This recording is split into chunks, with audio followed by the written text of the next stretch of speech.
Namaste. Welcome to Vedic Vidya. My name is Jeffrey Armstrong, Govinda Rishi.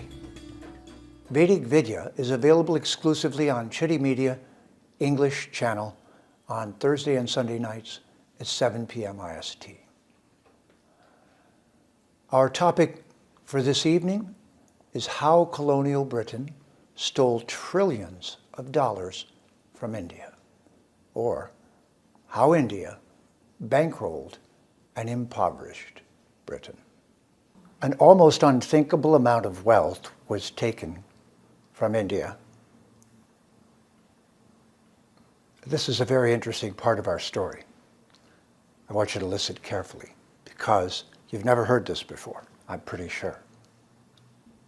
At that time in history, when the European countries went out into the rest of the world, they actually did so with permission from the Catholic Pope.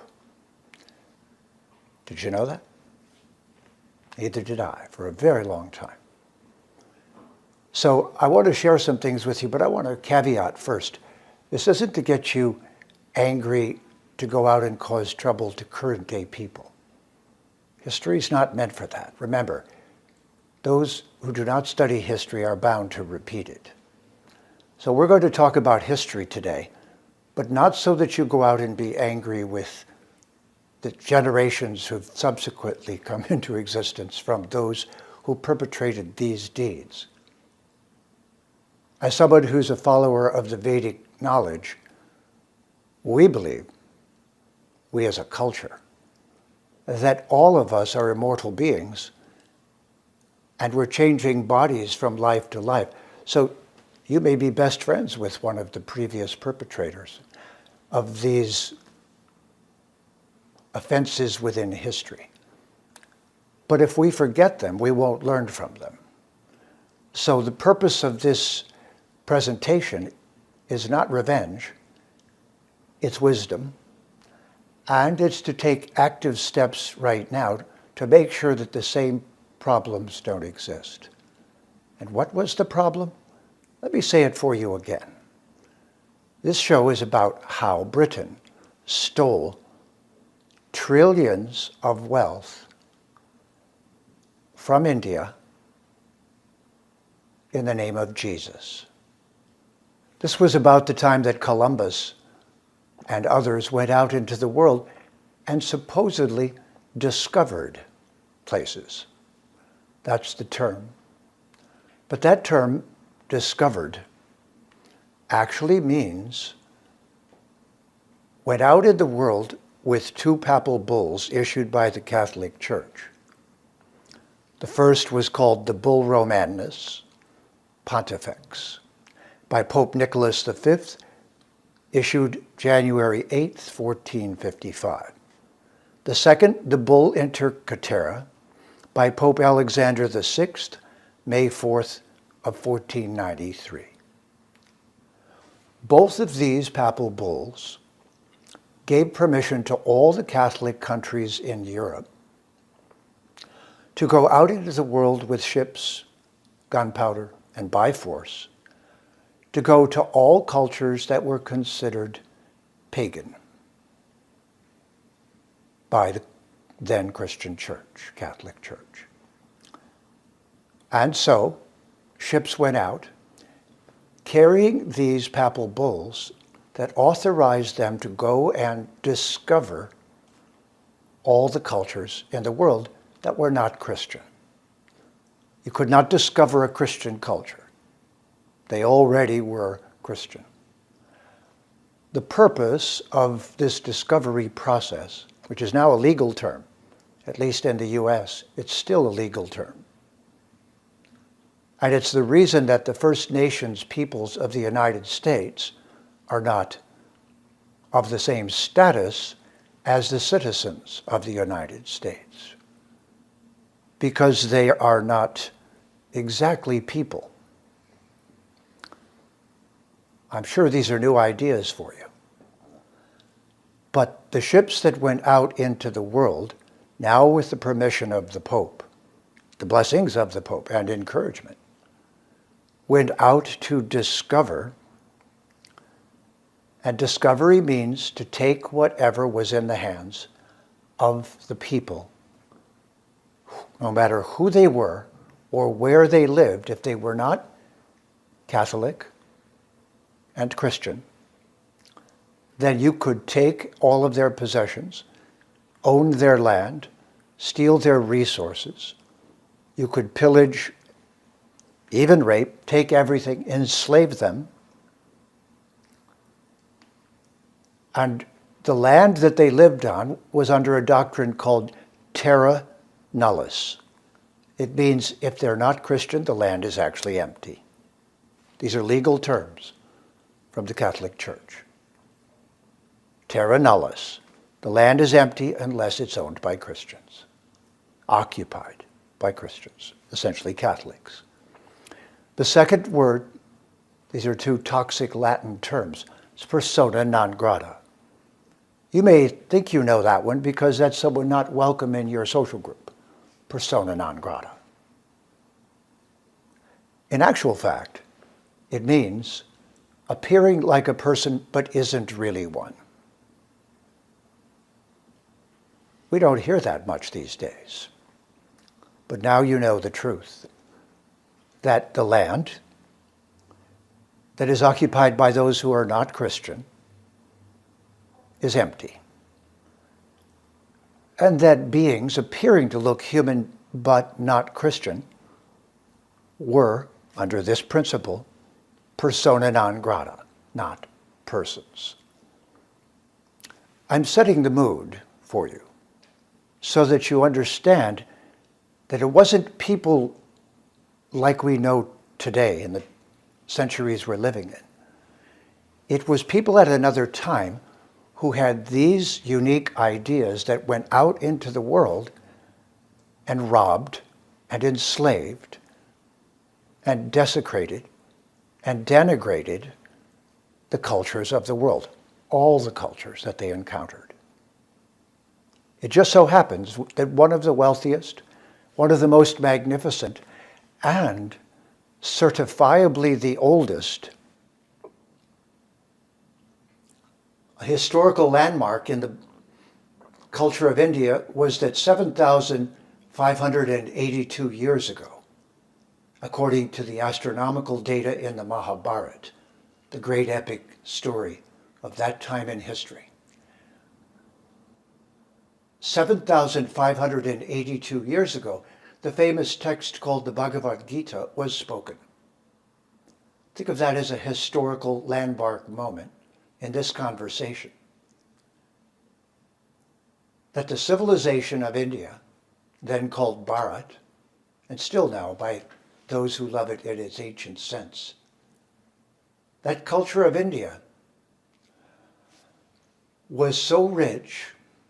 It has a language and had a language called Sanskrit, which is the mother language of Greek and Latin, and the Romance languages that arose from that, Italian, Spanish, French, the European languages, Russian, German, Scandinavian. All of these were cultures along a trade route that for the last 10,000 years at least was connected to India, and the knowledge of India flowed out along that trade route, and because of the natural resources in India, and because of the great science and wisdom of its culture, when it was discovered by the British, when it was discovered by them, meaning colonized and robbed of everything that wasn't nailed down, that period of discovery was a black period in human history. And for 300 years or so, that discovery, which we now call rape and pillage, that theft of everything that a culture has, that invalidation of them as human beings, that naming them not human because of their color or because they don't have your belief system. I want you to understand that no one who's a true follower of the Vedic knowledge of India is disrespectful to any other culture or civilization. Namaste, when we say that, it means I see you as an immortal being, no matter what you appear to be. Dirty clothes, magnificent clothes. Male, female. From one culture or another. Brown-skinned, green-skinned, yellow-skinned. You could come from Mars with antenna and we'd say namaste. This is the basis of a civilization that starts with respect and stays in respect during the whole conversation. And I'm juxtaposing this for you because this show is my attempt to bring some of this information to your conscious knowing, not so that you'll be angry, not so that we'll have more violence in our world, but so that this will never happen again. And perhaps something I think is very important if we can find a way to do this, some of that money that was taken could be dedicated to all the great cultures of the world, to India and all the rest, who were so ravaged and disparaged and mistreated.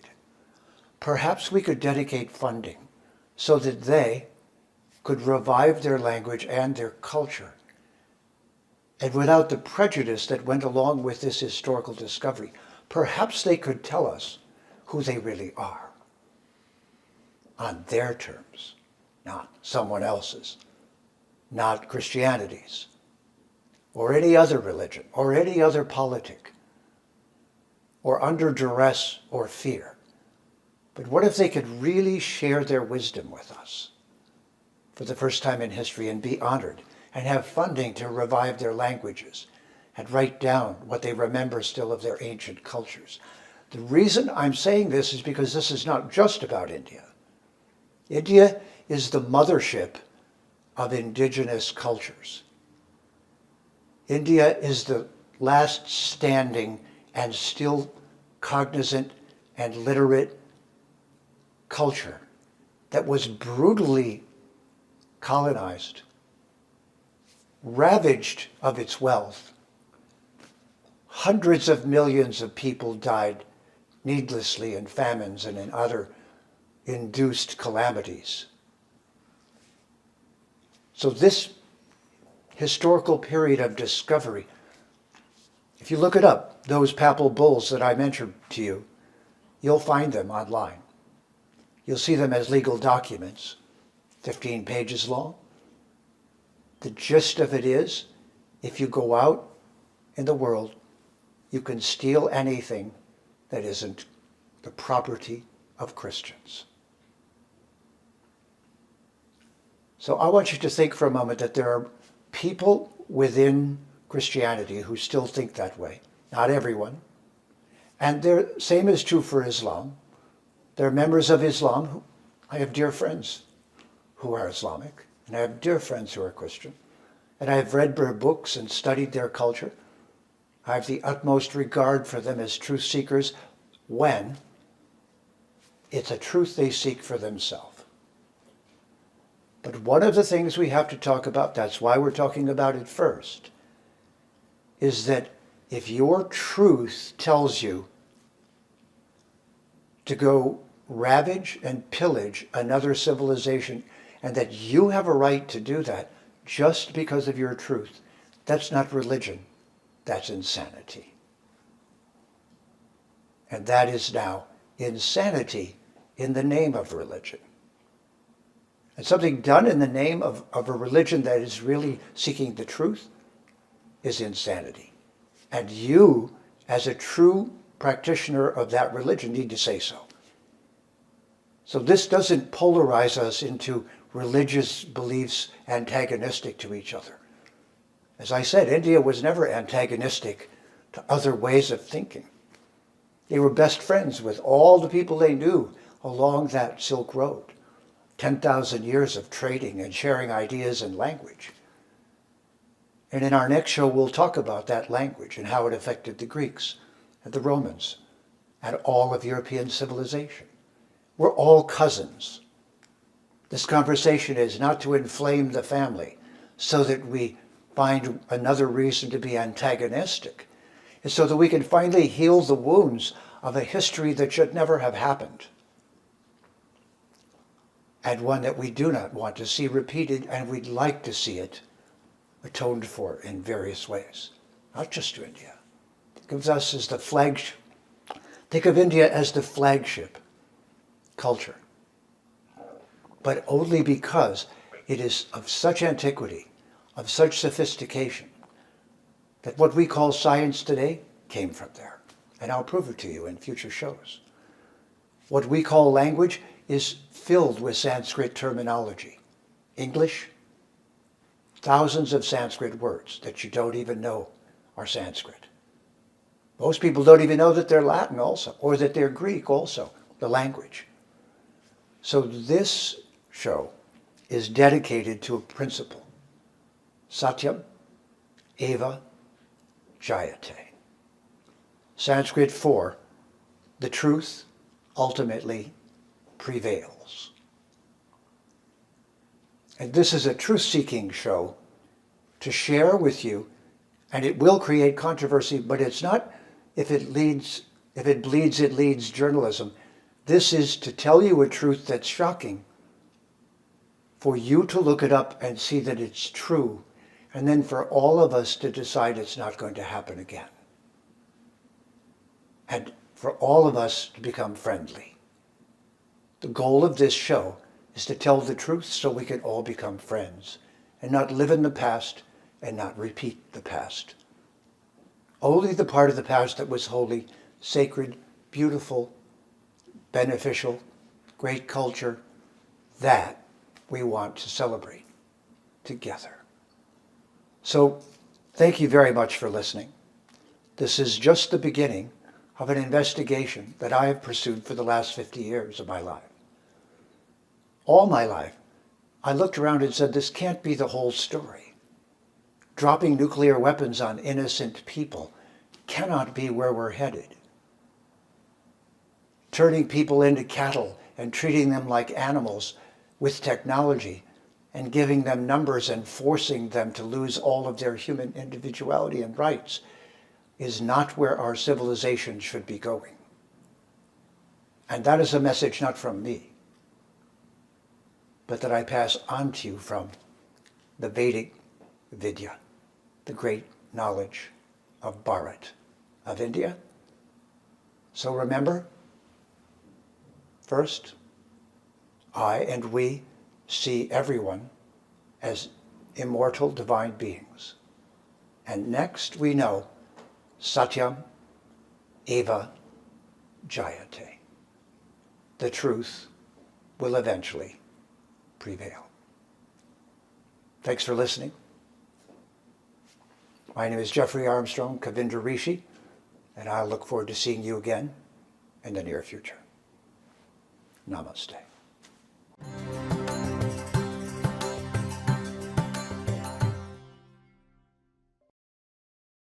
Please remember to subscribe to us and switch on the notifications for this channel. For our other social media links, more content, and to support our work, please visit citti.net. Dhanyavad. Namaskar.